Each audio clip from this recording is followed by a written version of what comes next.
Take it from the smartest man alive. There are drawbacks to knowing everything. Spoilers aplenty are ahead, so tread carefully lest you find your own noggin bouncing off a rather firm backside. Metaphorically speaking, of course. I've got this! When you're playing a game, in order to have an emotional response that feels real, music can help generate that connection to what you're doing.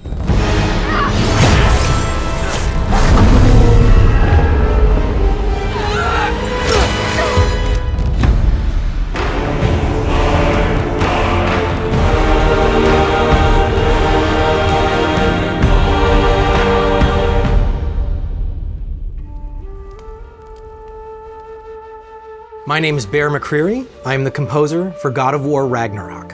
Hello, my name is Sonia Coronado, and my role here in God of War Ragnarok is music production lead. My name is Kellogg Boynton, and I'm a recording and mixing engineer for the music department here at PlayStation Studios. Hi, my name is Justin Fields. I'm in the music affairs group and typically handle music contracts and licensing. For God of War Ragnarok, I was invited to compose English language lyrics for the music score.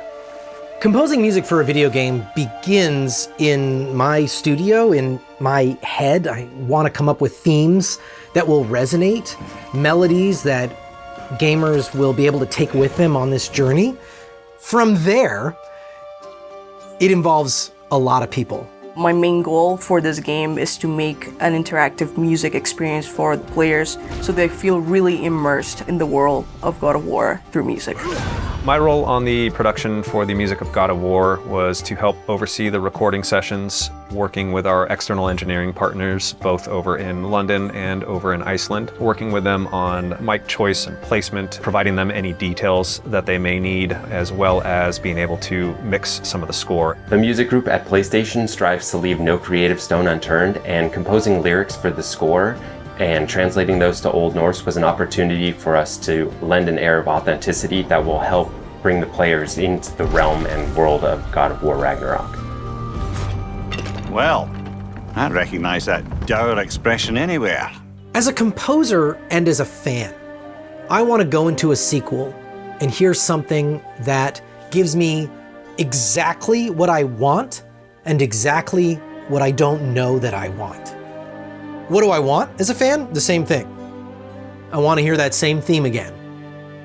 But what do I need is new information and a new perspective on that material.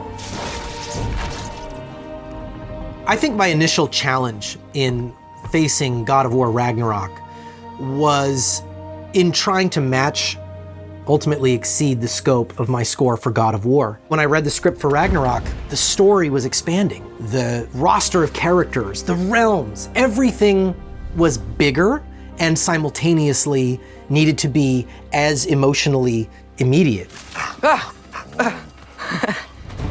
You tell me if you were gonna eat me. That's a joke, right? Probably the biggest challenge for me was coming up with a theme for Atreus, which I didn't do last time. And I didn't do last time because the story really didn't need it.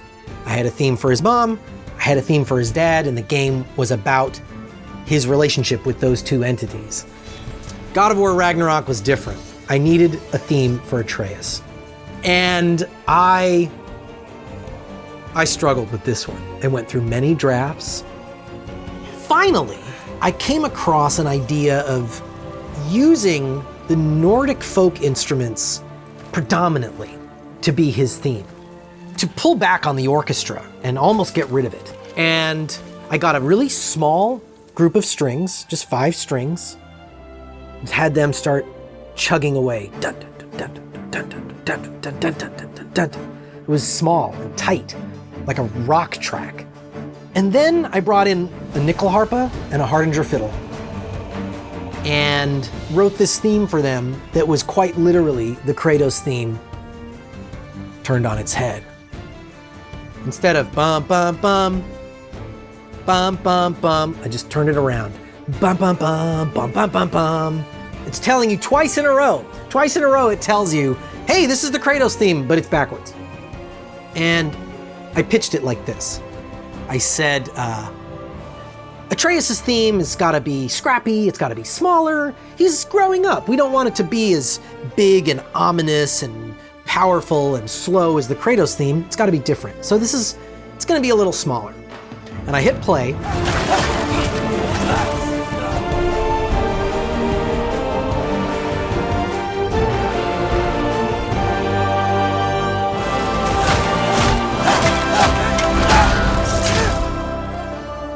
And at the end, I remember Eric Williams was quiet and Corey was laughing. Corey was like laughing at me. And he looked at me and he said, "I love that you think that piece is smaller." And I felt at that point that I had, in a way, overcome the biggest challenge I was gonna face. I thought from there, be smooth sailing. Turns out I was wrong about that. One of the biggest challenges that we overcame is that we had to record this entire score remotely. Obviously, due to the pandemic, we were not allowed to travel for obvious reasons. So we had to be able to figure out how to do this all remotely with our team in Los Angeles while recording the orchestra over in London and in Iceland. So being able to kind of pull together as a team and pull this off, especially with the hurdles that we had to work through, it was a huge accomplishment for everyone involved. And I find that the quality of the implementation, the creative instincts of the team that are actually putting the music into the game are part of what shapes your experience when you play it. One of my proudest achievements is something that we actually thought early on during this project. We were wondering, is there a way to not cut off melodies in a game that is so interactive? So we really try to carry that vision into this game, and it was really a team effort to make this happen, but we ensured that in all boss fights and in all systemic content, as much as we could, to let no melody be harmed. And I hope all the players get to enjoy that. Oh, it's really you. The first day that I met with Corey and Eric to discuss God of War Ragnarok, we spent the vast majority of it talking about Angerboda and Atreus. Her impact on the story is massive, and making sure that she and Atreus had a relationship that works and that the audience bonds with her was a primary focus for me as a composer. In many ways, her theme pushes the boundaries of our score a little bit. I wanted sounds that would be in the same musical realm as these Nordic folk instruments, but I wanted something that was different. It's this perfect mix of sweetness and innocence combined with the magic aspect of this realm. So the use of dulcimers, for example, to really represent that childlike innocence, but also this flute-like melody that really carries the story of Angerboda.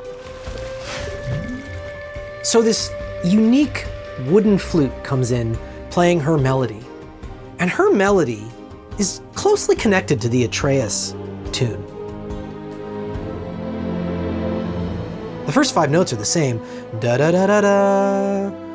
Da da da da da da da. That's Atreus. Da da da da da. That's Angerboda. Because they're related. Their fates are intertwined. Here are the English language lyrics for Angerboda's theme, which is titled The Giantess of Ironwood. Mother, mother of wolves, you will endure. You will endure. You are your savior. Keeper, keeper of souls. The last giantess, mother of wolves, you will endure. Asa! Faster! We got him now! Whoa! So this cue is a great example of how we use a few words to accomplish something fairly impactful. The line, "You are your savior," in particular, speaks volumes about Angerboda's character arc. The concept of breaking free from one's own fate and taking control of one's own destiny is a common theme across all of the God of War games, and exploring that as it applies to Angerboda was an extremely interesting and exciting opportunity. If I was supposed to fight alongside you, I wouldn't disappear from your damn mural halfway through. She's lived under the weight of this prophecy her whole life, knowing that she was going to have to help Loki. And a big part of her dramatic evolution comes from what happens after that. Whoa! Gotcha! Thanks.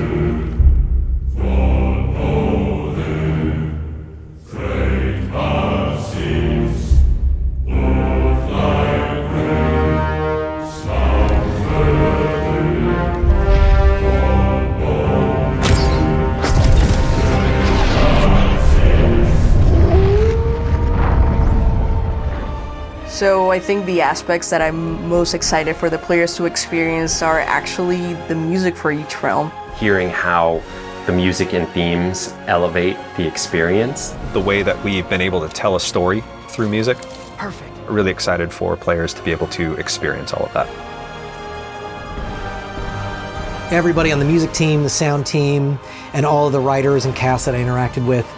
For all of us, it's a passion project. We're doing this because we love it. And I am so excited for fans to get to hear all the new music and get to go to all 9 realms. I can't wait for fans to pop this game in and be transported away.